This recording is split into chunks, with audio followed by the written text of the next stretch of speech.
All right, so for today's cook, I went ahead and stopped at my local Key Foods, and I got what they had on sale, which was 2 half pork butts.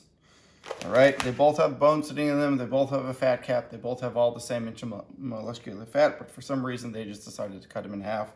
Don't be worried by this. Just go ahead and pick up as much as you need. They were both $1.99 a pound. Both sit right around 4.5 pounds. So this is what we're gonna go ahead and work with today. So there's not a lot of work that needs to be done when preparing these. In fact, if this is your first cook, if this is your first barbecue item, this is a great one to go ahead and do. So you'll notice we've got a bit of skin here that we're gonna need to go ahead and take off. And then if we go all the way through, we've got part of our bone. We've got the other side of our bone. We've got a decent amount of intramuscular fat sitting in there. And that's pretty much all you want. We're gonna go ahead and take these, we're gonna season them up. And then we're gonna go ahead and fire up the egg and we're gonna get them smoking. And I'll walk through what all of those are going to be in a moment. First, I'm gonna go ahead and take.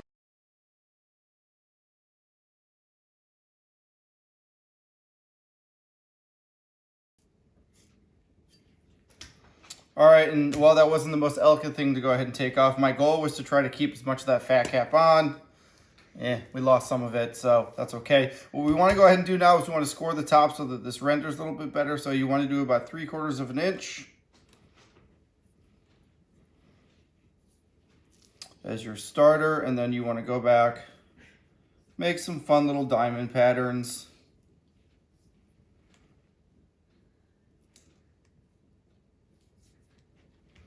All right, now this guy's ready to go ahead and be seasoned up. I'm gonna do the other one real quick and then we'll go ahead and we'll get to the seasoning. All right, so as always, now we need to go ahead and we need to make our rub. So we have our shaker, we have a 1/2 cup of black pepper, a 1/4 cup of salt. So yeah, so you want a 2-to-1 ratio here. You want 2 parts pepper to 1 part salt. And again, we're not doing this because we want a ton of black pepper flavor. We don't. A lot of the pepper flavor ends up leaving or being masked over by the smoke. But the salt doesn't. The salt's going to stay there. But again, I still wanted to go ahead and utilize fresh cracked pepper. I'm going to add our top.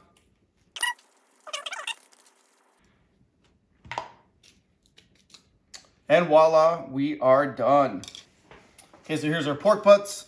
As you know, they came in the package. All we really did was we removed the skin side. You'll notice that I went ahead and did the diamond pattern and the fat cap. We do that so that it renders a bit easier, so we can get a little bit more of our rub in there, but more so that we get the rendering. So now what we need to go ahead and do is just start the process of seasoning. And again, this is a heavy coat. You want to try to get as much on there as you can.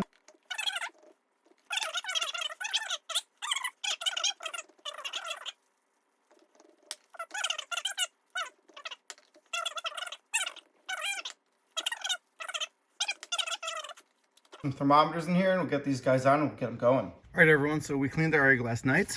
I had a little bit of charcoal left in the bottom of the basket. You can kind of see here. This is not a kick-ash basket, but it's very, very close to it. It was about half the price. I'll go ahead and put a link for it down below, but really it is. It's been worth its weight in gold. A subscriber did go ahead and give me a good tip. I don't know if it's easy for you guys to see here. But basically take out the grid that sits in here. So I did, and he's right, it did go ahead and increase the airflow just a bit. So thank you again for that. I think I gave him a heart on his comment. So let's go ahead and let's get this guy fired up. Here's our JJ George. I like this. It works great. It's a little difficult sometimes to get down in there, so I kind of have to hold it. Those Blazer guns look pretty awesome, but they are, this was like 38 bucks. They are, I think, 150. So think about what kind of money you want to spend to go ahead and just light something. But it is definitely a good piece of advice to have.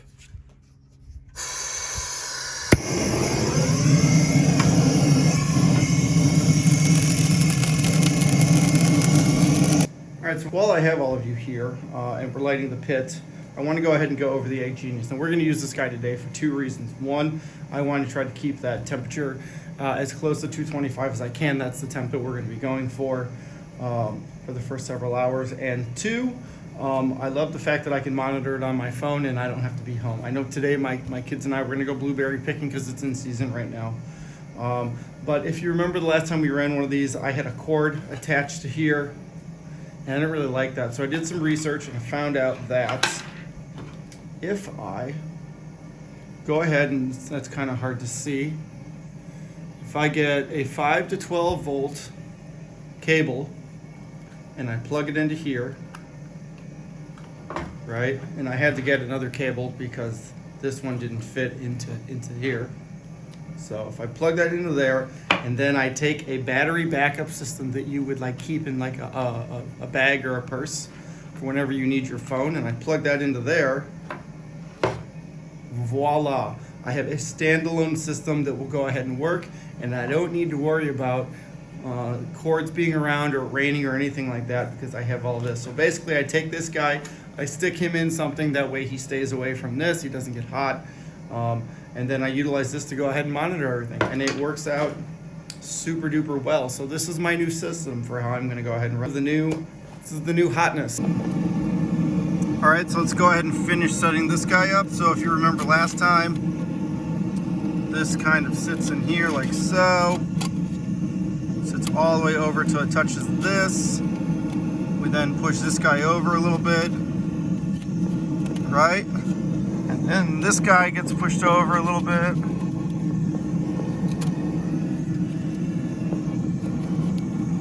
Our Genius sits in here like so.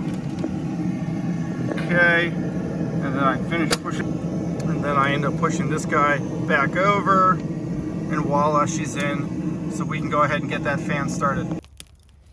All right, so we're ready to go ahead and add some more charcoal. Our charcoal is good and ready to go.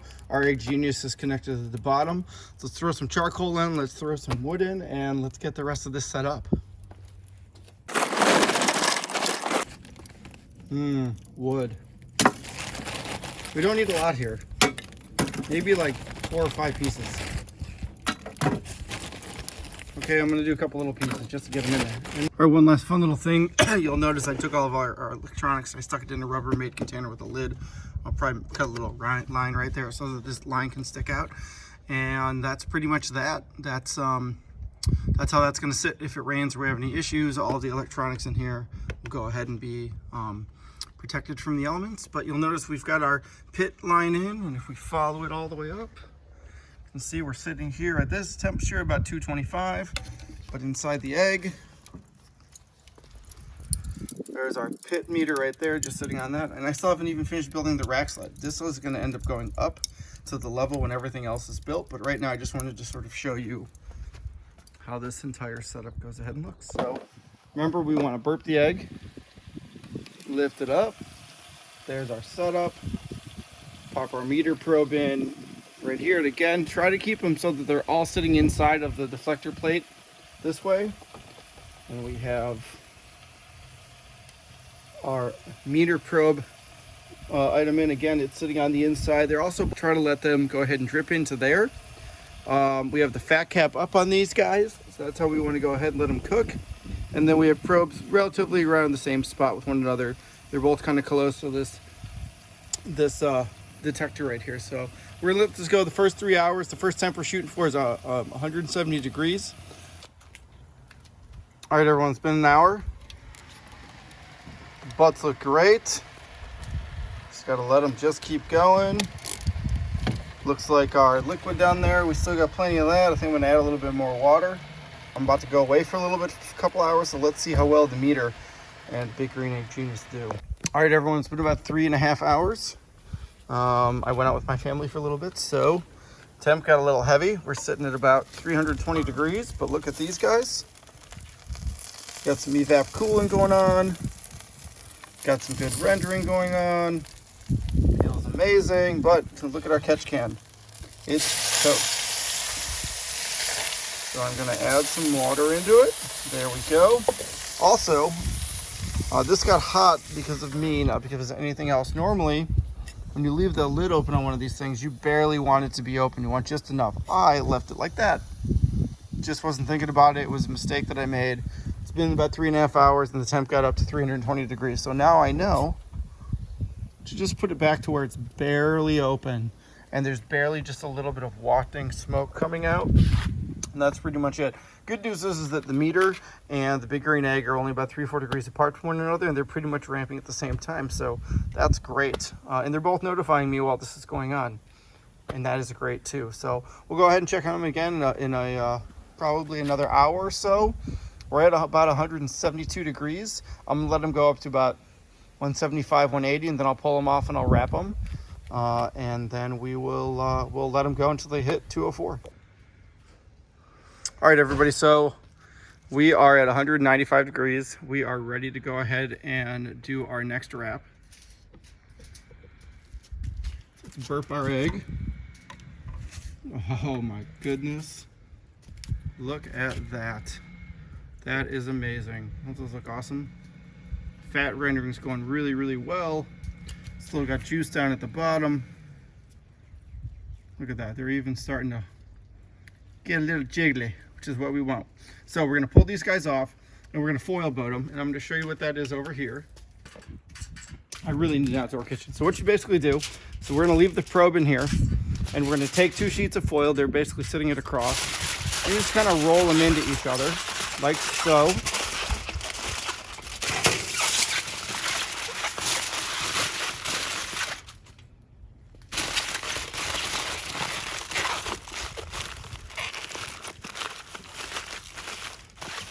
And you basically make it look like a little package. So what we want to occur in here is we want all the fat to continue to drip out, but we want it to confit the bottom of this. So we're gonna then now take this, put it back on the egg, and we're gonna let it get up to 204 degrees, and then we're gonna pull it off, and then we're gonna let them rest.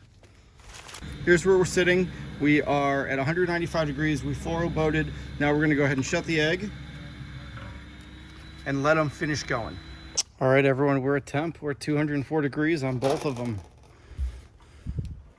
Let's go ahead and get these guys out of here. So the beautiful thing about the foil boat is I have clean hands, so I can just grab space on the foil.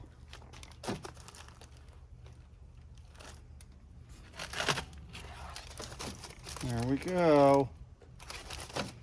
All right, so we're gonna get these guys inside. We're gonna wrap them until they drop down to 140 degrees. We mainly do that just so that we don't lose a lot of moisture once we start breaking them down. So this is our pork butt. So we've got 2 of them, but the other one's still resting. This guy just went ahead and went around to 157 degrees, or sorry, 147 degrees. So it's about ready to go ahead and pull. I don't want to wait anymore. It's been cooking for about 10 hours now. It's rested for like the past half hour. It peaked up at 204 degrees. If you remember, it was just a simple rub that sat for about an hour or so, salt and pepper. We took it up to 195, then we foil boated it. I would have liked to do that a little bit earlier. I'm thinking maybe I should have put it at about 180, 185, because there's definitely some juice down here, but it's a little drier than I would have expected. So, you know, it's a live and a learn. It's not dry by any means. It's still nice and moist, but we're gonna go ahead and we're gonna pull this guy out. But instead of breaking the whole thing down, I'm just gonna pull a chunk off. So I'm gonna pull this guy off right here. Yeah, I don't think I have a juice problem. Look at that. Not even a little bit. There's no juice problem there whatsoever. It still is pretty hot. Let's see what it tastes like. Oh yeah, that's really good. Especially these little ends are almost like little burnt ends. So, good tip on these, if you're not gonna eat the whole thing immediately, only pull off what you need. For the most part, it's best to go ahead and just let them sit and sit and sit, because they'll end up retaining a lot more of that liquid. So if you guys like this kind of content and you enjoyed this series, please go ahead and like, share, and subscribe. Please go ahead and leave any comments below. And if you have any questions, go ahead and put them down in the comment section as well. And as always, have a great barbecue week.